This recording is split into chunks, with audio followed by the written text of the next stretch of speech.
Teacher जिज्ञासु होना चाहिए, ज्ञानार्जक होना चाहिए और उसका अभिव्यक्ति कौशल अच्छा होना चाहिए। बाबा रामदेव जी से आपका मिलना कैसे हुआ? मैंने कहा मैं रामदेव जी से मिल के जाऊंगा। वो कहने लगे 6 महीने नहीं कोई मिल सकता। हमने कहा मैं तो मिलूंगा, नहीं तो आज तो बैठा ही हूँ, कल भोजन त्याग दूंगा। जैसे मैं आपके देखता रहता हूँ, आप हाथ पकड़ लेते हैं, बता देते हैं लोगों के बारे में कि आपकी क्या समस्या है, क्या चीजें, तो ये चीजें आपने कहाँ से सीखी? असल में ये मर्म चिकित्सा है। सुश्रुत संहिता में सुश्रुत को वो ऐसे महान व्यक्ति हैं, उन्होंने पूरी दुनिया को शल्य चिकित्सा दी है। राजीव जी से मतलब बातचीत हुई या जुड़ाव कैसा रहा? राजीव दीक्षित जी से वहाँ पहली बार भेंट हुई मेरी, तो हम लोग टहल टहल के वहीं योग ग्राम में बात करते थे। माता पिता जी की आंखें चली गई? पिता की तो एक आंख में माड़ा पड़ गया और माँ की एक आंख बेकार हो गई, बह के ही निकल गई। जब आप चोरी करते हुए पकड़े गए तो ये हुआ कि चलते हैं वहीं बिनते हैं चोरी करके। जो है बता रहे थे आपकी नकल की व्यवस्था थी, लेकिन आपने कभी नकल नहीं की। वो प्रिंसिपल साहब मेरी कक्षा में आते थे तो कहते थे केवल एक लड़का ये जो है यही ठीक से परीक्षा दे। आपने जीवन में मजदूरी भी की है, खेती भी की है और कैमरामैन का काम भी किया है। पैसा 6-6 महीने में देखने को मिलता है। मुद्रा के बारे में एक बात हर प्रिय गांठ बांध लीजिए, मुद्रा तब तक उपयोगी है जब तक सामने वाला बेचने को तैयार है। जिस समय उसने बेचने से इनकार कर दिया, आप कागज लिए हो, इससे ज्यादा कोई मुद्रा की कीमत नहीं है। तो कैसे हैं गुरुजी? बढ़िया है, नमस्कार। तो आप अपने बारे में बताएं कि आपका निवास स्थान कहाँ पे है? मैं जनपद उन्नाव में टिकौली रावतपुर एक रेलवे स्टेशन पड़ती है, उन्नाव से रायबरेली रूट पे, वहाँ का रावतपुर गांव का मैं जन्मा और वहीं पला बड़ा हूँ और आज भी मैं मूलतः वहीं रह रहा हूँ। तो गुरुजी आपने मुझे बताया कि आपका जब जन्म हुआ था तो आप 24 घंटे के अंदर ऐसा हुआ कि आप जो है मरणासन अवस्था में आ गए। तो वहाँ पर आपकी माता जी की स्थिति क्या थी और डॉक्टर ने क्या कहा, उसके बारे में जरा बताएं। मेरा जन्म 15 मई 1973 को हुआ और अभाव में माँ ने गर्भावस्था में बहुत अच्छा सा पौष्टिक आहार वगैरह नहीं लिया और जेनेटिकली स्नोफीलिया का मेरे यहाँ एक सिलसिला चल रहा है कई पीढ़ियों से, मातृ पक्ष से। तो उससे ग्रस्त होने के कारण 24 घंटे के अंदर ही मेरी सांसें इतनी ज़्यादा बढ़ गई थी कि वो लेके जाया गया उन्नाव जनपद मुख्यालय में। एक डॉक्टर हुआ करते थे, मुनुआ डॉक्टर के नाम से ख्याति प्राप्त थे, बाल रोग विशेषज्ञ थे। उन्होंने देखा तो कहा कि जब मार डाला है तो लेके आई हो, और फिर किसी तरह बहुत आग्रह करने पे उन्होंने दवा की 2-3 पुड़िया दी और कहा जाओ खिलाओ जाके, और भाग्य होगा तो बचेगा। तो वो वैसी अवस्था में बताते हैं कि फिर अगली सुबह जब मिल गई तो ये हुआ कि नहीं ठीक है। तो 14 वर्ष की आयु तक उस रोग से मैं बहुत जूझता रहा हूँ। इतनी खांसी आती थी, पसलियाँ चलने लगती थी, कफ इतना बनता था कि खांसते खांसते आंखें जो सफ़ेद हिस्सा होता है वो लाल हो जाती थी। तो ऐसा करके ये 14 वर्ष की आयु तक इलाज भी चलता रहा विभिन्न तरीकों से, तब ठीक हुआ। अच्छा गुरुजी, आप बताएं अपने पारिवारिक माहौल के बारे में, पारिवारिक स्थिति कैसी थी और आपका बचपन कैसा रहा? एक सामान्य छोटे किसान परिवार में मेरे दादाजी पंडित रामलाल द्विवेदी जी, उनकी 5 संतानें रहीं। पहले तो 7 थी, 2 बेटे नहीं रहे और 2 बेटियां थीं बुआ जी मेरी। अच्छा। तो उनमें मेरे पिता भी आखिर के नीचे से दूसरे नंबर पे थे, यानी चौथे क्रम के, जो हमारे 5 ताऊ जी और चाचा लोग थे उनमें। तो भूमियाँ बहुत थोड़ी थी, वो जब बटी तो 1.5 बीघे के आसपास आया, तो उसी के खेती के सहारे ही काम करना और वही था। तो अभाव काफ़ी रहे, हम लोगों को 6-6 महीने तक हो जाता था, पैसे दिखते नहीं थे। जब फसल तैयार हुई, वो बिकी, तब कहीं हाथ में पैसा आता था, नहीं दिखता ही नहीं था। अच्छा। एक वाकया आपने मुझसे शेयर किया था कि माता पिता जी की आंखें चली गई, ये वाकया क्या था? हाँ, वो दौर था उस समय जब वो लोग विवाह से पूर्व ही चेचक का बड़ा प्रकोप था अपने यहाँ। अच्छा। तो चेचक हुआ दोनों लोगों को संयोग से। तो दोनों लोगों की, पिता की तो एक आंख में माड़ा पड़ गया और माँ की एक आंख बेकार हो गई, बह के ही निकल गई पूरी। अच्छा। तो उन्हीं कारणों से फिर वो जब ऐसे लोग ढूंढे जाते हैं आपस में, तो वो जोड़ी बन गई। अच्छा अच्छा। तो माता पिता उनको ये समस्या रही है। एक वाक्य ऐसा है तब जब आप चोरी करते हुए पकड़े गए, वो वाक्य बताएंगे? जी, आप सहज रूप से ये बड़ा अभिव्यक्ति, वो भी सार्वजनिक जगहों पे बड़ा कठिन होता है। लेकिन मेरा जीवन ऐसा है कि मुझे अभिव्यक्ति के किसी भी मंच पे अपने बारे में कुछ बताने में संकोच नहीं है, क्योंकि मैं गांधी जी को पढ़ता रहा हूँ और उन्होंने जो अपने आत्मकथा में जो भी बातें लिखी हैं, उनमें एक बात बड़ी गहरी है कि अगर आप अपनी बातों को सार्वजनिक करना या डायरी लिखना शुरू कर दें तो आप बुराइयों से दूर हो जाते हैं। अच्छा। तो मेरा भी यही मानना रहा है। मैं हाई स्कूल में था, 1989 की बात है। मेरा रिजल्ट आया था, पैसे नहीं थे, 1.5 किलोमीटर दौड़ता गया तो जिस अखबार वाले के पास अखबार था वो पहले पैसा लेता था 5 रुपए, फिर बताता था रिजल्ट। पैसा था नहीं, मैं घंटों खड़ा रहा, न वो पिघला और न मेरा कोई साथी। तो एक साथी से मैंने किसी तरह आग्रह किया तो उसने धीरे से देखा तो उसने कहा कि आप 3rd डिवीजन पास हो। अच्छा अच्छा। और मेरे पिता ने मुझे एक लोभ दिया था, मैं फिल्में देखने का बड़ा शौकीन था, तो दूसरों के घरों में जाता था टीवी देखने। तो उन्होंने कहा था कि अगर हाई स्कूल प्रथम श्रेणी से पास हो जाओगे तो टीवी ला देंगे। अच्छा अच्छा। तो मेरे वो सब सपने चूर हो गए। तो मुझे वो 3rd डिवीजन पसंद नहीं आया, फिर मैं बड़े उदास मन से लौट के आया, रात में नींद नहीं आई। तो सुबह 3 ही बजे उठ गया। अच्छा। आम का सीजन था, हमारे इधर आम के बगीचे बहुत हैं। हाँ, बहुत है। तो वहां जो है मैं पहुंच गया अपनी बाग। तो हमारे बाग में आम उस समय नहीं पक रहे थे, पड़ोसी के बाग में पक रहे थे। तो ये हुआ कि चलते हैं वहीं बिनते हैं चोरी करके। और चोरी इसी तरह की फलों आदि की चोरियां जब वहां समूह में रहते थे। तो मेरे साथ 16 अन्य साथी थे मेरे हम उम्र वाले। तो उसको गैंग नंबर 17 कहा जाता था। अच्छा अच्छा। तो वो ऐसे ही कामों में लिप्त रहते थे हम लोग। तो वो आम बीनने का तरीका ये था कि अंधेरा है, टार्च जला नहीं सकते, कोई देख लेगा, तो चप्पल हाथ में पकड़ लेते थे। अच्छा अच्छा। और पैरों से टटोल टटोल के आम देखे जाते थे। तो वही करने में मग्न था, तब तक किसी ने टार्च लगा दी चेहरे पे। अच्छा अच्छा। तो वो एकदम से पकड़ गए। तो चोरियां तो ऐसे ही कई बार करी थी, पकड़ा पहली बार गया। अच्छा अच्छा। और वो हमारे मित्र के ही पिता थे। तो वो सोच रहे थे ये लड़का डर रहा है। तो उन्होंने जैसे मुझे देखा तो उन्होंने कहा, अरे रे तुम हो? मेरा घर का नाम बबलू है। अरे अच्छा। तुम हो? और आओ, डर रहे हो क्या? डरो नहीं, आओ। अब वो अपने ढंग में कह रहे थे। उनके घर में शाम को अखबार आया था रिजल्ट वाला। अच्छा अच्छा। तो उन्होंने मेरा रिजल्ट देखा तो पता चला कि 8 वर्ष बाद मेरे यहाँ इंटर कॉलेज से कोई फर्स्ट क्लास आया था। अच्छा, प्रथम श्रेणी में। अच्छा अच्छा। तो चर्चा का विषय था कौन आया, तो पता चला कि मेरा नाम था उसमें।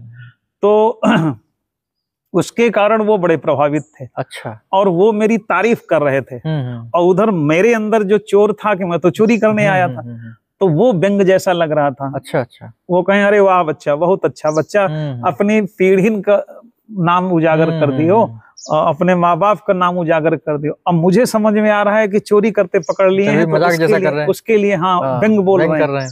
गांव जवार का नाम ऊंचा कर दियो।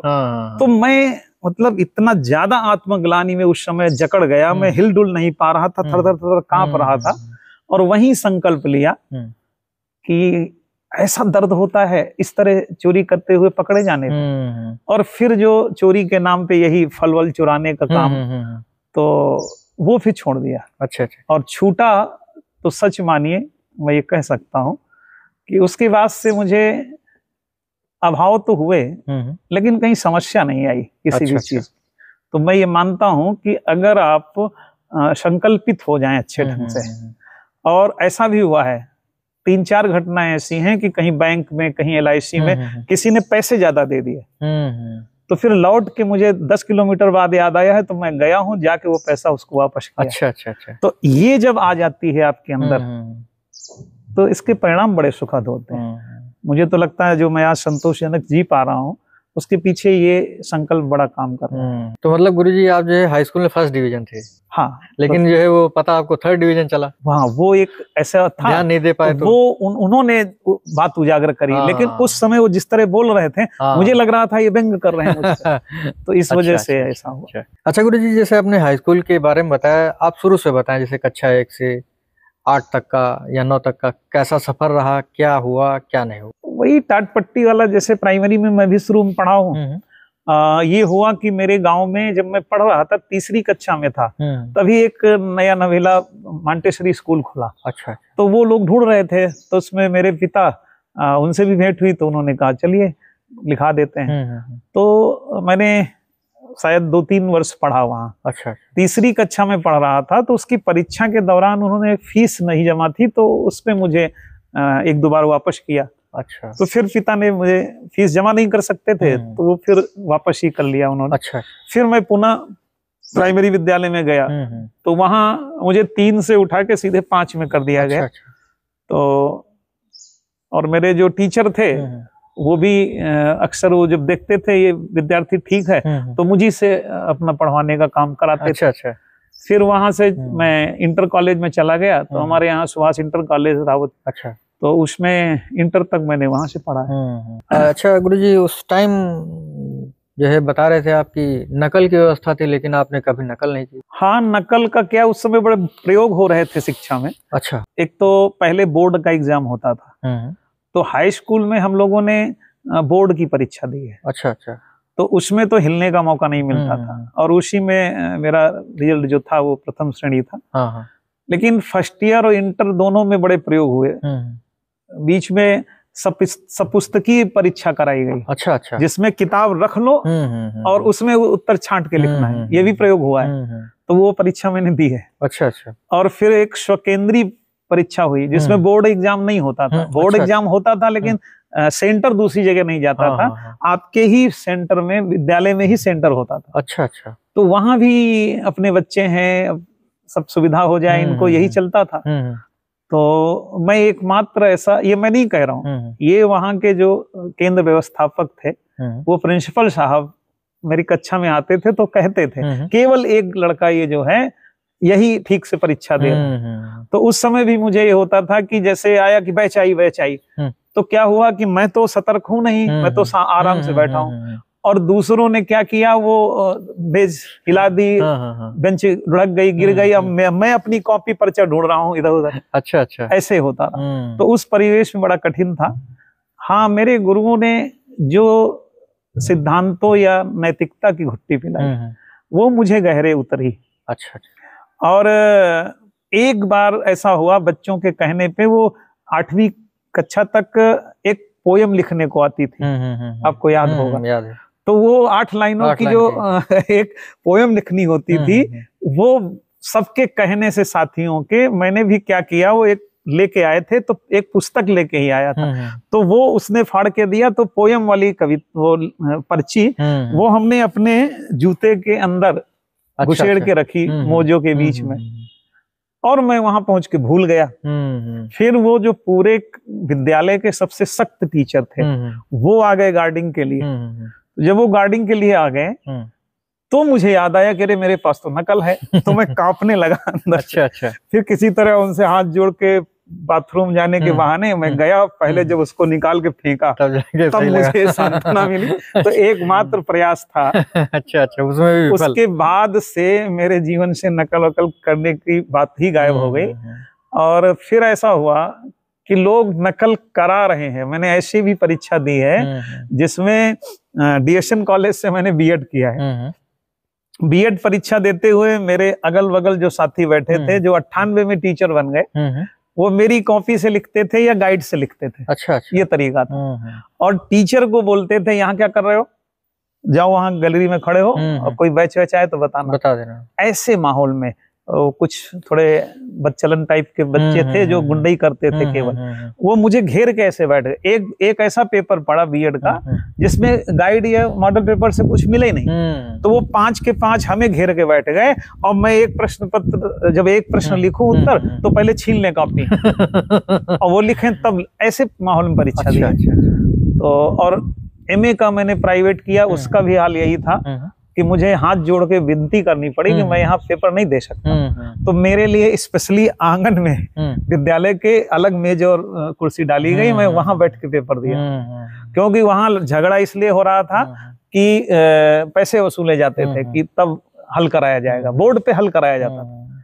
तो ऐसा भी माहौल रहा, तो उन विसंगतियों में, लेकिन ईश्वर की कृपा, गुरुओं का ज्ञान ऐसा था कि मुझे इन सब में रुचि नहीं थी। तो मैंने जो भी परीक्षा दी है, मैं ये कह सकता हूँ कि उसका एक एक अक्षर मैंने अपनी स्मृति के आधार पर लिखा है। तो जैसा कि गुरुजी हमारे बता रहे हैं कि अगर आप ईमानदारी से कोई काम करेंगे तो सफल जरूर होंगे, कठिनाइयां तो आएंगी लेकिन आपको आत्मसंतुष्टि जरूर होगी और आप सफल जरूर होंगे। गुरुजी आपसे प्रश्न है कि 1 रुपए की कहानी वो बताएं मुझे। असल में मैंने बताया ना कि मैं बेहद अभावों में था, और जिस समय मैं इंटर के बाद ग्रेजुएशन में मैं गया, तो एक समय ऐसा हुआ कि बहुत अभाव थे, मुझे एक बीमारी से गुजरना पड़ा, जिसमें मैं 15 दिन मेडिकल कॉलेज में भर्ती रहा और वहां भी मरणासन स्थित हुई, लेकिन किसी तरह बच गया। तो उसके बाद काफी पैसा भी लगा मेरे ऊपर, तो और आर्थिक स्थिति गड़बड़ हुई। तो मैं जब कानपुर जाता था तो MST उस समय वो चलती थी, तो वो बहुत थोड़े पैसे में बन जाती थी कंसेशन लेके, तो वो जेब में होती थी, और 1 रुपए का सिक्का डाल के मैं 16 दिन कानपुर आया गया हूँ ट्रेन से, अपने रेलवे स्टेशन से कानपुर। लेकिन होता क्या था कि कानपुर में ट्रेन जैसे ही गंगा पुल पार करती थी तो मरे कंपनी के पास खड़ी हो जाती थी, और फिर रेलवे स्टेशन पहुंचने तक आधे घंटे, 40 मिनट, 1 घंटा लग जाता था। तो हम लोग मरे कंपनी में उतर लेते थे, और पैदल 7 किलोमीटर लगभग जाते थे चुन्नीगंज के पास PPN कॉलेज। अच्छा। और फिर शाम को 5 किलोमीटर फिर पैदल जाना पड़ता था रेलवे स्टेशन। तो ये दैनिक यात्रा होती थी। लेकिन वो 1 रुपए का सिक्का मेरे पास 16 दिन रहा, और 16वें दिन के बाद 17वां दिन ऐसा था कि जब मेरे पास भोजन में सूखी रोटियां थी, सब्जी नहीं थी, तो मैं मारे संकोच के सामूहिक रूप से खा नहीं पाया, और वो भूख भी लगी थी। फिर लौट के जब रेलवे स्टेशन पहुंचा तो वहां रेलवे स्टेशन पे एक समोसा, उस समय बड़ा समोसा मिलता था, और उसके साथ जो है चटनी, वो लेके मैंने खाई। तो वो 1 रुपए का समोसा उस समय, ये बात है 93-94 की, जब आपका ग्रेजुएशन, और वो चटनी, जी हाँ, तो वो उससे सब्जी के रूप में प्रयोग करके मैंने खाया वो सिक्का, और मुझे उस इतना प्यारा हो गया था कि मैंने उलट पलट के उसको देखा दोनों तरफ का, और ये भी मुझसे कहा कि जा रहे हो। तो एक दौर वो रहा है, तो वैसा वो भी एक जीवन का है हिस्सा। तो उस दौर को जब सोचते हैं तो आज के दौर को देखते हैं तो क्या लगता है आपको? देखिए, साधन मात्र है, मुद्रा को आप क्या समझते हैं? मुद्रा तो एक कूपन मात्र है, वो कोई मुझे अभाव नहीं दिखता। अभाव, आज के अभाव बड़े गहरे हैं। अच्छा। उस समय कुछ भी न हो, हमें पता होता था कि हमारे बाबा हैं, हमारे माता पिता हैं, हो जाएगा सब, कोई चिंता नहीं थी, सब उनके ऊपर छोड़ देते थे।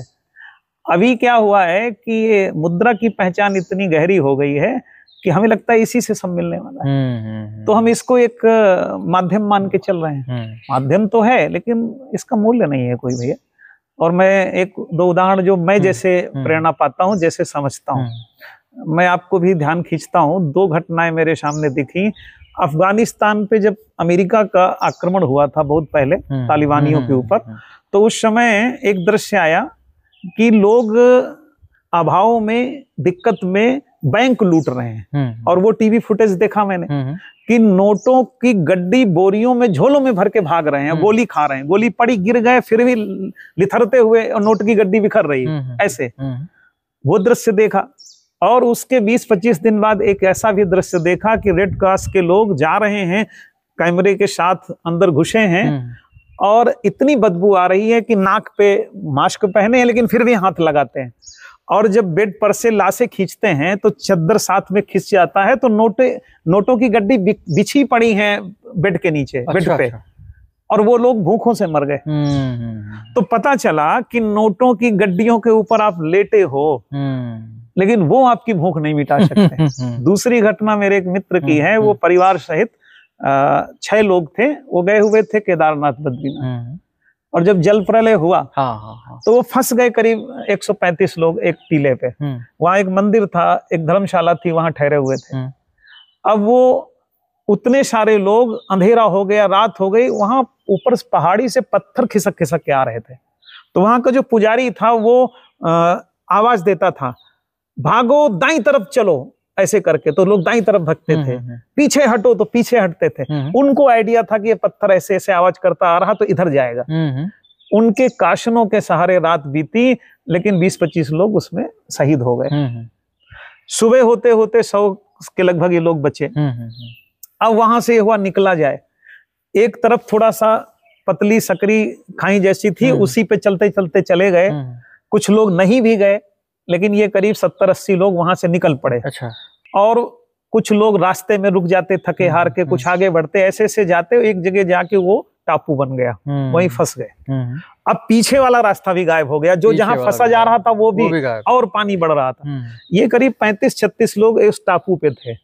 ऊपर से एक हेलीकॉप्टर निकला तो ये लोग खूब चिल्लाए, लेकिन कुछ सुना नहीं, वो चला गया। लेकिन शायद उसने देख लिया था। करीब 40-50 मिनट बाद लौट के आया। अच्छा। तो वो छोटी जगह में 35-30 लोग खड़े, तो ये घूम घूम के ऐसे कर रहे थे। तो बड़ी मुश्किल से फिर वो नीचे उतरा और वहां कह दिया गया 13 लोग, और कोई नहीं जाएगा ऊपर। और वो भी किसको? औरतों को और बच्चों को। जवान नहीं चढ़ेगा, बूढ़ा नहीं चढ़ेगा। अब उस स्थिति में, उससे पहले की एक बात ये कि जो 5 रुपए का पार्ले जी का पैकेट मिलता है वो 200 का बिका वहां। और 200 के बाद फिर ये कह दिया गया कि नहीं बेचेंगे, अब हम क्या खाएंगे। तो वो मिला ही नहीं है। इसलिए मुद्रा के बारे में एक बात हरिप्रिय जी गांठ बांध लीजिए, मुद्रा तब तक उपयोगी है जब तक सामने वाला बेचने को तैयार है। जिस समय उसने बेचने से इंकार कर दिया, आप कागज लिए हो, इससे ज्यादा कोई मुद्रा की कीमत नहीं है। तो ये 2 घटनाएं। और उसके बाद वो बचे कैसे कि वो उन्होंने अपनी एक अंगूठी उतारी चुपके से, वो जो सैनिक था उसके हाथ में रखी। तो वो ऐसे ऐसे मार रहा था, फिर उल्टा मार के इनको अंदर कर दिया और ये इनके भाई 2 चढ़ाए। और जैसे ही थोड़ा ऊपर उड़े थे, एक तेज झोंका आया पानी का, और नीचे खड़े हुए जो शेष लोग बचे थे वो 20 लोग लगभग वो स्वाहा हो गए, गायब हो गए। उनके बच्चे और पत्नियां ऊपर से चीख रही हैं, वो बताते बताते अभी भी रोने लगते हैं। तो ये 2 घटनाएं ऐसी हैं जो मुझे सीख दे गई कम से कम कि मुद्रा की औकात क्या है, ये याद रखो। हमें भी सीख दे दी आज। बिल्कुल। अगला प्रश्न गुरुजी आपसे है कि आपने जीवन में मजदूरी भी की है, खेती भी की है और कैमरामैन का काम भी किया है, तो उस दौर पर थोड़ी चर्चा करें। मैंने आपको बताया कि पैसा 6-6 महीने में देखने को मिलता था। खेती पे हो निर्भर, तो फसल आई, फसल तैयार होगी, तब फिर बिकेगी, तब वो जो दुकानदार पैसा मतलब ले जाएगा वो तुरंत देता भी नहीं था, कहता था जब बिक जाएगा तब पैसे देंगे। तो वैसा होता था। फिर विकल्प ये था कि बीच बीच में कुछ बगीचों में कुछ फसलें आ जाती, कभी महुआ आ जाता, कभी आम आता, तो कच्चे आम की वो बनानी है, खटाई बनती थी, तो ये बिक जाएगी। कभी कुछ पौधे लगा लिए, कोई सब्जी उगा ली तो उसको बेचना है, ये काम होता था। अच्छा। ये भी सब अच्छे से नहीं हो पाता था तो मजदूरी करनी पड़ती थी। तो अपने खेत काटने हैं, वो तो थोड़े ही हैं, फिर दूसरे के खेत काटने जाना है। मैंने इतने पानी में खड़े होके धान की फसल काटी है, और स्कूल से दौड़ के जाके फिर फसल काटनी है। सुबह 4 बजे उजेरिया रात जिसको कहते हैं ना, चांदनी रात, तो चांदनी रात में सुबह 4 बजे उठ के चले गए, काट के आए, फिर स्कूल गए, ऐसे करके करना पड़ता था। तो वो एक दौर रहा।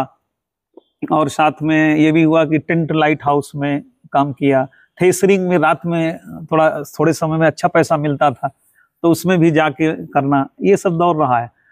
लेकिन फिर इंटरमीडिएट के बाद जो है, जब मैं एक ऐसे व्यक्ति के संपर्क में आया जो फोटोग्राफी करता था, तो उससे मित्रता हो गई। उसको मुझसे लाभ था कि मैं कानपुर जाता था पढ़ने, तो वो मुझसे फोटो वोटो बनवा लेता था।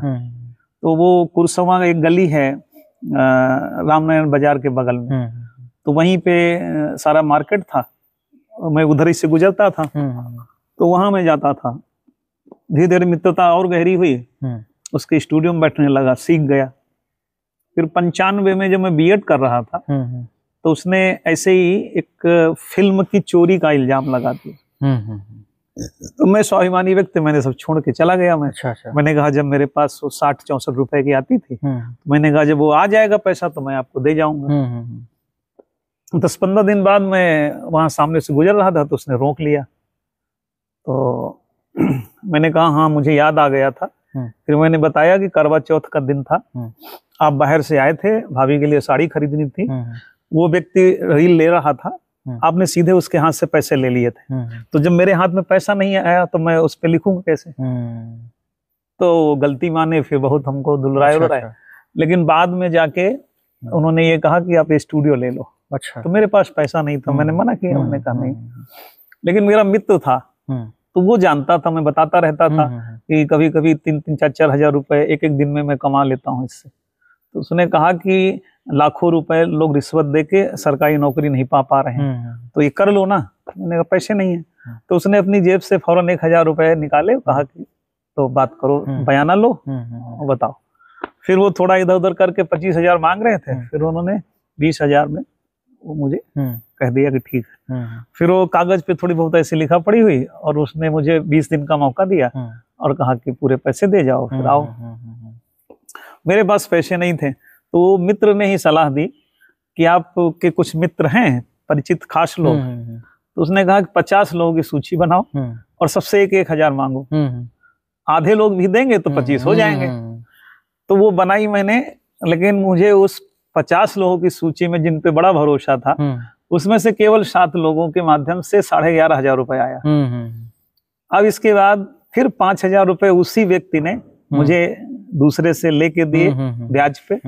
और एक मेरे पड़ोसी ने अब ऐसे पूछ लिया, मेरे पिताजी थोड़े चिंतित थे, तो उनसे पूछ लिया क्या बात है, तो उसने 5,000 रुपए दिए और साल भर लिया नहीं वापस। तो वो यज्ञ प्रकाश मिश्र मेरे गांव के थे। अच्छा। और एक जगह में मैंने जीवन में ट्यूशन एक ही घर में पढ़ाया है।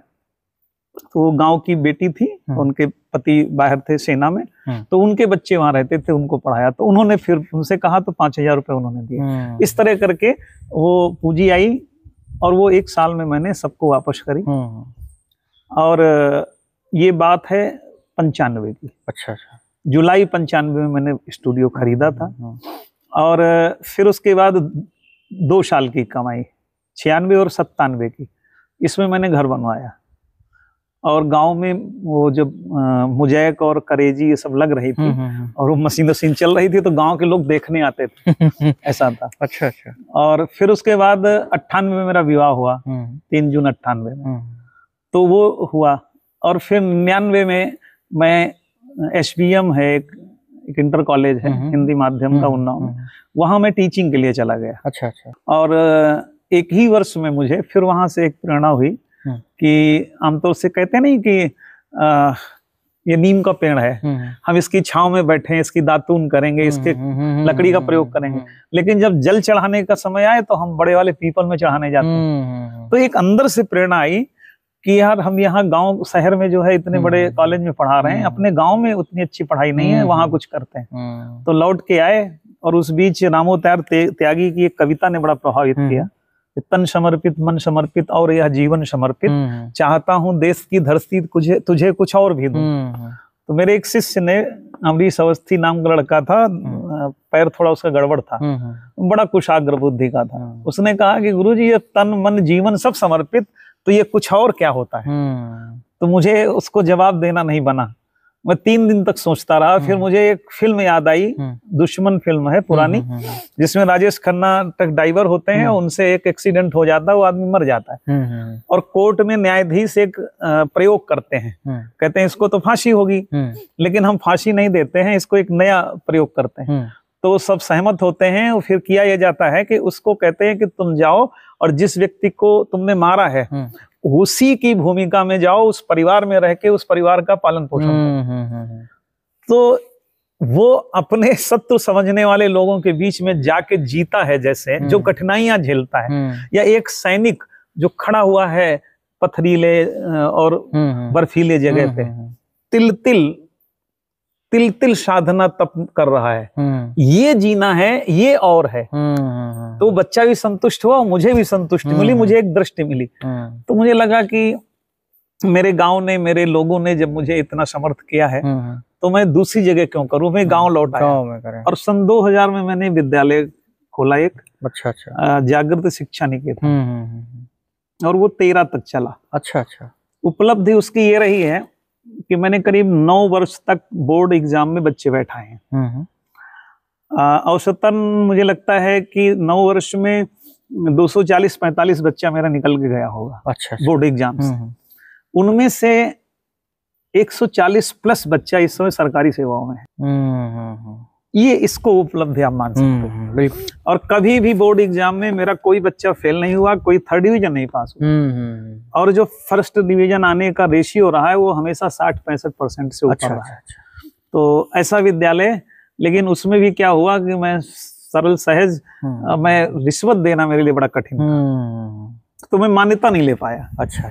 और ऐसे ही इतना ही लगभग आपसे कुछ थोड़ा बहुत बड़ा होगा परिसर, उसमें पुराना घर था, उसी में चलाता था। एक नोटिस आया SDI की तरफ से, खंड शिक्षा अधिकारी की तरफ से, कि इसकी मान्यता लीजिए नहीं तो ये बंद करिए। तो मैंने रिसीव कर लिया। 1 साल बाद फिर दूसरा नोटिस आया।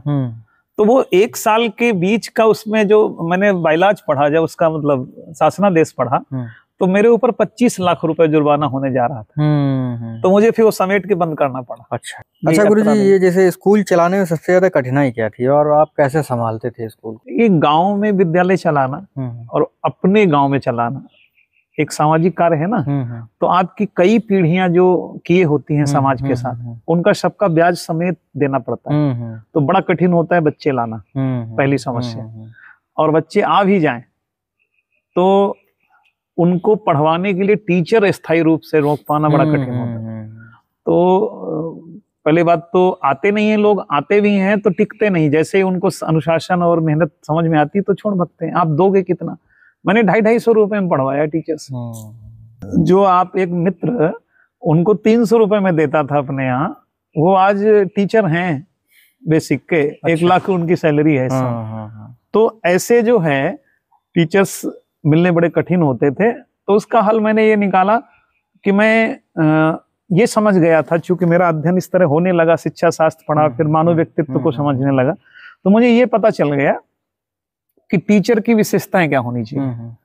टीचर जिज्ञासु होना चाहिए, ज्ञानार्जक होना चाहिए, और उसका अभिव्यक्ति कौशल अच्छा होना चाहिए। उसके अंदर एक इच्छा होनी चाहिए कि मैं दूसरे को सिखाऊं, और उसके जांचना, कमियां ढूंढना, कहाँ अटकाव है उसको ठीक करना, ये चीजें आनी चाहिए। हमें लगता है कि ज्ञान बहुत होना चाहिए, नहीं। मैंने जितने बहुत तेज दिमाग के टीचर पाए वो सब प्रैक्टिकली बहुत अच्छे नहीं निकले, क्योंकि इसमें बहुत ईमानदारी चाहिए, बहुत समर्पण चाहिए। तो उस हिसाब से मैं फिर थोड़ा आदमी को चेक करता था, और चेक करके मैं ये देख लेता था इसके अंदर है ये टैलेंट, तो मैं उसको तैयार कर लेता था। अच्छा। जैसे मैंने एक मनोवैज्ञानिक प्रश्न तैयार किया था, उसकी चर्चा करूं कि एक घटना है जो बहुत प्रचलित कहानी है दूसरे संदर्भ में। एक धोबी के यहाँ गधा और कुत्ता दोनों होते हैं। रात के समय चोर घर में आ रहे हैं, कुत्ता भौंक नहीं रहा है, वो अपने स्वामी से नाराज है, वो भौंकता नहीं है। गधे को समझ में आता है कि ये तो गड़बड़ कर रहा है, तो उसने सोचा लाओ मैं कर दूं कुछ, तो वो चीखने लगता है। तो गधा चीखने से गृहस्वामी जागता है, वो और वो गधे को पीटता है, और उसमें नीचे लिखा जाता है कि जाको काम वही को साजे और करे तो डंडा बाजे। मुझे ये संदर्भ लगा कि ये गलत दिशा में है। मैंने उसकी मनोभाव को समझा और मैं पलटता हूँ इसको, और फिर 1-2 वाक्यों की घटनाक्रम को मैं एक प्रश्न बनाता हूँ कि रात्रि के समय चोरों को घर में घुसता देखकर कुत्ते के न भौंकने पर गधे द्वारा आवाज करने से जगा गृहस्वामी गधे को पीटता है। आपकी नजर में कौन दोषी है और कौन ठीक है? तो मैंने उसमें क्या किया था, 4 विकल्प दिए थे, उसमें सबसे अच्छा मार्क मैंने उस विकल्प के लिए दिया था जो ये कहता था गधा सही, कुत्ता और गृहस्वामी दोषी। और ये प्रश्न इतना सटीक हुआ क्योंकि मैंने इससे जानते क्या जांचा था कि उसकी निष्ठा कितनी है, उस व्यक्ति के अंदर निष्ठा कितनी है। और ये इतना सटीक रहा कि जिन जिन लोगों ने इस प्रश्न को मेरे अनुसार सही किया था वो मेरे साथ बहुत लंबे तक चले। अच्छा। तो जब कोई संदर्भ दीजिए तो आदमी संदर्भ में घुसता है, वहां अपने को होशियारी से कुछ उत्तर नहीं दे पाएगा। तो इस तरह मनोवैज्ञानिक ढंग से इसका आकलन हुआ। ऐसे ही कर करके व्यक्ति का परख हो गई, फिर उसको जो हुनर आने हैं वो धीरे धीरे करने हैं, तो वो आ जाते थे। तो कुल मिला के इन दोनों समस्याओं का समाधान किया। अच्छा। लेकिन जो असली समस्या है वो प्रशासनिक आई, इसके कारण मुझे पीछे लौटना पड़ा। अच्छा गुरुजी, एक चीज जैसे बताएं, आपका जुड़ाव जैसे योग से भी रहा है, तो बाबा रामदेव जी से आपका मिलना कैसे हुआ? 2007-8 के बात है, मैं टीवी पे उनको सुनता था, विचार बहुत अच्छे थे, विचारों से प्रभावित हुआ। फिर उनका जब लगातार रोज सुनना होने लगा तो वो जो क्रियाएं कराते थे उनमें रुचि हुई। फिर कुछ लाभ दिखा, मुझे स्नोफिल की समस्या थी, तो मुझे देखा उसमें कुछ लाभ हो रहा है। फिर मैं विशिष्ट बीटीसी 2007 में चयनित हुआ। मैं सीतापुर की डाइट में मेरा ट्रेनिंग शुरू हो गई, और बीच में वहां कहा गया कि आप हटाओ, आपको हटा दिया गया है, अब आप अपनी डिग्री सीख करा के लाओ। तो बीएड उस समय मैंने डीएसएन कॉलेज से किया था, यूजीसी से मान्यता प्राप्त थी। लेकिन 95 में गठित एक अन्य संस्था एनसीटी, उसने 97 से काम शुरू किया था। 98 में मान्यता मिल गई थी हमारे कॉलेज को, लेकिन उन्होंने नहीं माना, कहा कि आपकी डिग्री एनसीटी मान्यता प्राप्त नहीं है। तो फिर हमें सुप्रीम कोर्ट तक लड़ना पड़ा। तो उस बीच जब हम वहां से हटे हुए थे तो मुझे लगा कि मेरे जैसा ईमानदार आदमी जिसने कहीं एक नकल नहीं करी, एक अक्षर की, मिली नकल तब नहीं करी, और मुझे ये कह रहे हैं तुम्हारी डिग्री वैध नहीं है। और बाकायदा मैंने यूनिवर्सिटी की एग्जाम दे के, एंट्रेंस एग्जाम होता था वो दिया था। मुझे ऐसे स्कूल में काहे डाल दिया गया है ना, फर्स्ट प्रायोरिटी पे मैंने दिया था, उसी पे मिला। तो ये मेरी गलती थोड़ी है, प्रशासन की गलती है। तो बड़ा अंदर से विक्षोभ हुआ। और उस समय स्वामी रामदेव जी कह रहे थे कि हमें व्यवस्था परिवर्तन करना है, समाज अच्छा नहीं है। तो वो उन बातों से मुझे बड़ा गहरा हुआ। मैं एक अनशन और धरना प्रदर्शन में गया हुआ था लखनऊ विधानसभा में। वहां मैंने देखा कि जो नेता लोग थे हमारे टीम के, वो जैसे ही मंत्री आए तो उनके पीछे बिल्कुल चारणों की तरह लग गए। तो मुझे पता चल गया कि ये कुछ करने वाले नहीं। तो वहीं से, उसी सभा से मैं उठा, और उठ के पहले तो कोशिश करा कि मैं उन नेताओं को समझाऊं, और उन्होंने कहा तुम्हें क्या पता है, तुम जानते भी हो, ऐसे कह के जब मुझे नकार दिया तो मैं वहीं से सीधे रेलवे स्टेशन गया और ट्रेन में बैठ गया। और संयोग ऐसा था कि मुझे तुरंत, आप विश्वास नहीं करेंगे, जीवन में ऐसा कभी शायद हो किसी के साथ, कि मुझे 20 मिनट के अंदर काउंटर पे खड़े होकर टिकट मिल गया रिजर्वेशन का, और मैं सीधे ट्रेन में बैठ गया। तब पत्नी को फोन करके बताया कि ऐसा ऐसा है, मैं वहां जा रहा हूँ। और सीधे हरिद्वार पहुंचा, सुबह उतरा और सीधे पहुंचा पतंजलि योग पीठ। और मैं सुबह 9 बजे से लेकर शाम 5 बजे तक ऑफिस में बैठा रहा, हिला नहीं। वो खूब प्रयास किए। मैंने कहा मैं रामदेव जी से मिल के जाऊंगा। वो कहने लगे 6 महीने नहीं कोई मिल सकता। हमने कहा मैं तो मिलूंगा नहीं, तो आज तो बैठा ही हूँ, कल भोजन त्याग दूंगा। तो फिर वो शाम को मुझे विवश हुए। फिर उन्होंने बात करी, अजय आर्या जी उनके पीए थे उस समय, उनसे बात हुई मेरी। फिर उन्होंने कहा पत्र लिखिए, फिर मैंने चिट्ठी लिख के दी। वो वहां गई तो उन्होंने पढ़ा, फिर उन्होंने कहा कि इनको कल भेजिए यहाँ। तो योग ग्राम में थे। तो 23 सितंबर 2008 को मेरी उनसे मुलाकात। अच्छा। तो स्वामी जी से मैंने बताया, मैंने अपनी बातें बताई, तो वो बड़े प्रभावित हुए। फिर तभी उन्होंने कहा कि हमारे किशनगढ़ घाटखेड़ा हरियाणा में जो गुरुकुल है, अच्छा, उसके आचार्य के पद पे आप।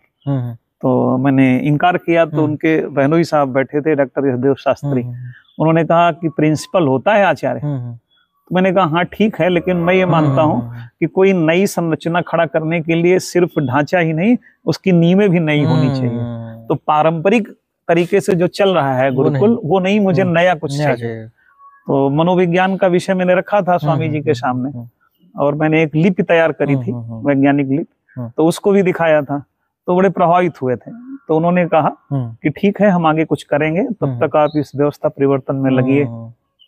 फिर आगे जाके मैं अलगाव कैसे हुआ वो बताएं। हाँ, वहाँ पे राजीव दीक्षित जी से संपर्क हुआ। अच्छा, मतलब रामदेव के साथ में ही राजीव दीक्षित जी वहाँ आते थे। अच्छा। तो राजीव दीक्षित जी से वहाँ पहली बार भेंट हुई मेरी। तो हम लोग टहल टहल के वहीं योग ग्राम में बात करते रहे। तो वहीं पहला परिचय हुआ। फिर हम लोग जुड़े। उन्होंने कहा कि अब स्वामी जी से परिचय हो गया, सब हो जाएगा, काहे परेशान। फिर वहीं पे हालांकि डॉक्टर यशदेव शास्त्री बहुत चतुर चालाक व्यक्ति हैं, तो उन्होंने हमें किनारे कर दिया, फिर मिलने नहीं दिया स्वामी जी से। लेकिन ये होता रहा कि फिर भी मैं जुड़ा रहा और 4 वर्ष लगभग मैंने वो किया उनके साथ। अच्छा, लेकिन जब इन्होंने, एक तो ये राजनीतिक पार्टी गठित करने जा रहे थे स्वामी रामदेव जी। अच्छा अच्छा। उस समय राजनीतिक पार्टी गठित करने जा रहे थे। उसी सिलसिले में इन्होंने रामलीला मैदान पे एक बड़ा कार्यक्रम किया था। अच्छा अच्छा। तो उसमें जब सरकारी दबाव पड़ा तो वो दबाव ये सह नहीं पाए और सलवार सूट पहन के निकल लिए। तो जो आदमी हाथ उठा के दावा कर रहा था कि मेरे शरीर का एक एक बूंद रक्त जो है वो देश के काम आएगा, वो क्यों डर गया और वो निकला, तो हम लोगों के स्वाभिमान पे चोट आई। तो फिर हम लोग वहां छोड़ के हटे। अच्छा अच्छा। फिर कुछ साथियों ने अन्ना हजारे जी के आंदोलन में जोड़ लिया कुछ समय। तो एक लगभग महीने 28 दिन हमने वहां भी कुछ समय बिताया। लेकिन वो एक बार का दूध का जला मट्ठा फूक फूक पीने वाली बात है। तो वहां जल्दी ही लोग परख में आ गए कहाँ क्या है। अच्छा। तो फिर मैं लौट के 2012 में फिर अपने घर आ गया। अच्छा अच्छा। और राजीव जी से मतलब कुछ बातचीत हुई या जुड़ाव कैसा रहा? राजीव जी मतलब बात तो होती ही थी और साथ में ये भी था कि उनके कार्यक्रम हम लोग कराते थे। अच्छा वो अच्छा। असल में पूरी योजना इस तरह की थी। राजीव जी को भी संदिग्ध स्थितियों में उनकी मृत्यु हुई। उनको कोई जहर जैसा दिया गया था। अच्छा अच्छा। तो वो भी यही कारण था कि वहां पे उनको बड़ी प्रतिष्ठा मिल गई। तो उसके कारण सब दोस्त दुश्मन बनते ही हैं। तो उसके बाद हम लोग संदिग्ध हो गए कि नहीं, अब कुछ यहाँ नहीं होना, कुछ यहाँ नहीं होना। तभी तो वही दौर था कि पुनः लौट के आना पड़ा, फिर अपनी सारी व्यवस्थाएं तय करनी पड़ी। तो 2014 में आके फिर जो है टेट पास करा, 13 की सीटेट पास किया। फिर ये नौकरी 10,000 वाली जब आई वैकेंसी, तब इसमें हुआ है। तो वो उन्नाव में न होके फिर हरदोई मिला। तो आप लोगों के बीच आना था, तो ये बहाना था। अच्छा गुरुजी, जैसे एक चीज जैसे मैं आपके देखता रहता हूँ, आप हाथ पकड़ लेते हैं, बता देते हैं लोगों के बारे में कि आपकी क्या समस्या है, क्या चीजें। तो ये चीजें आपने कहाँ से सीखी? अब कोई एक जगह से तो नहीं सीखी। असल में ये मर्म चिकित्सा है। सुश्रुत संहिता में सुश्रुत को वो ऐसे महान व्यक्ति हैं, उन्होंने पूरी दुनिया को शल्य चिकित्सा दी है। उसके प्रथम गुरु माने जाते हैं। तो उन्होंने उसमें उल्लेख किया है कि कौन कौन से मर्म हैं, एक शल्य चिकित्सक को इन मर्मों का ध्यान रखना चाहिए। 13-14 मर्म ऐसे हैं कि वो प्राण घातक हैं। अगर वो गलती से उनको दिक्कत हो जाए कुछ तो प्राण निकल जाएंगे। तो इसलिए उनका करीब 100 से ऊपर हैं पूरे शरीर में, तो उनका ध्यान रखा जाता है। तो यही समझ आई थोड़ी सी। और डॉक्टर सुनील जोगी हैं, उत्तराखंड आयुर्वेद कॉलेज के इस समय कुलपति हैं। अच्छा अच्छा। तो उनके कुछ वीडियो वगैरह देखें, तो वो कुछ प्रयोग किया तो उनका लाभ हुआ। तो उसी से आत्मविश्वास बढ़ता गया। फिर मैंने अपने ऊपर ही प्रयोग कर करके अब तो मैं डायग्नोसिस करता हूँ आपकी पूरी हथेली से। सारे बिंदु हैं, उनसे आपके पूरे शरीर के अंगों की यथास्थिति जो इस समय है वो मैं बता देता हूँ। तो पूरा डायग्नोसिस हो जाता है। और डायग्नोसिस ही नहीं है, ये थेरेपी भी है। उसी को अगर ठीक से आप सुबह शाम 2 बार करते रहिए तो आप ठीक हो जाएंगे, वो अंग आपका फिर ठीक हो जाएगा। तो ये है बात। जैसे मेरी हथेली, आप बताइए मेरे बारे में, आप टच कीजिए, बताइए मेरे अंदर क्या कमी है। मेरे अंदर बहुत सारी कमियां हैं, वो आप बता दीजिए। अब अधिक तो नहीं, 1-2 में परीक्षण कर देता हूँ। देखिए इसमें क्या होता है, कोई ऐसा नहीं कि मैं ऐसे टच करूंगा मुझे पता चल जाएगा, ऐसे नहीं है। असल में मैं टच करके दबाव देता हूँ। दबाव देने पे जैसे मैंने ये आपको दबाया, ये अब ये अगर दर्द महसूस हो रहा है, दर्द हो रहा है, ये हो रहा है, तो ये आपके फैटी लीवर की निशानी है। ठीक है। अब अगर यहाँ पे जाके मैंने, अब देखो जैसे इसमें नहीं दिख रहा था, इसमें चेहरे पे दिखेगा आपके दर्द, ये देखो, है ना। तो ये वाला दर्द जो है ये आंत में आपके मल चिपका है, मतलब यहाँ पे कोलन में। यहाँ पे हो रहा है, आपको ज्यादा दर्द हो रहा है, खुद ही महसूस हो रहा है। तो ये इसलिए हो रहा है क्योंकि आपकी आंत में मल चिपका हुआ है। अच्छा अच्छा। तो ऐसे ही दर्द यहाँ जरूर हो रहा है, लेकिन उस अंग में गड़बड़ी होने के कारण ऐसा हो रहा है। अभी लाइए, अब अभी ये हार्ट का पॉइंट है, ये अगर यहाँ पे दबाने से आपको दर्द अच्छा हो रहा है तो इसका मतलब हार्ट के पूरे सीरीज में कहीं ना कहीं कोई दिक्कत है। अच्छा अच्छा। अब जैसे ये पॉइंट है, ये फेफड़ों का है। तो ऐसे करके हर पॉइंट पे जाके आपके शरीर के अंगों की सीरीज आ रही है। अच्छा, वो श्रृंखला आती है। अब इसको ऐसे समझ लीजिए जैसे आपके समरसेबल पाइप से, पंप से लगा हुआ एक पाइप है रबर का। अब हम लिए कहीं वहीं ऐसे हैं और बीच में कोई उस पर पैर रख दे तो वहां से निकल जाता है। तो पूरा कहीं भी पाइप पड़ा हो तो ये नाड़ियां हैं, नाड़ियां एक दूसरे से जुड़ी हुई उस अंग से। अब अगर यहाँ हम दबा रहे हैं, यहाँ दर्द है, तो इसका मतलब अंग में या अंग के कहीं बीच की सीरीज में कहीं ना कहीं कोई समस्या है। अच्छा। ये सिंपल सी बात है और ये ठीक भी होती है इससे। ये केवल डायग्नोसिस थेरेपी नहीं है, ये उपचार की पद्धति भी है। जैसे कैसे सही कर सकते, फैटी लिवर है या वो चीजें हैं, कैसे सही कर सकते? पहली चीज तो अगर इसी को आप सक्रिय रखेंगे, इसको क्या तरीका है, इस पॉइंट को पकड़ा, ये देखिए इस जगह जाके ये आता है। अब इसको पहले तो एक्टिवेट करना है, तो ये 4-5 बार ऐसे घुमाया, फिर 4-5 बार उल्टा घुमा दिया। अच्छा। अब ये जो यहाँ पे थिकनेस हुई, यहाँ पे जो क्लटिंग हुई, वो डिजॉल्व हुई, वो धीरे धीरे खिसकेगी। अच्छा। अब इसको 1 2 3 ऐसे करके इस गति से आप इसको कम से कम 25 से 30 बार अच्छा सुबह शाम कर लीजिए। तो अब ये प्रेशर जो जाएगा, वो अंदर जो क्लटिंग होगी वो धीरे धीरे रिमूव करेगा। अच्छा। इसका असर आपके अंग पे जाएगा, अंग ठीक होगा। ऐसे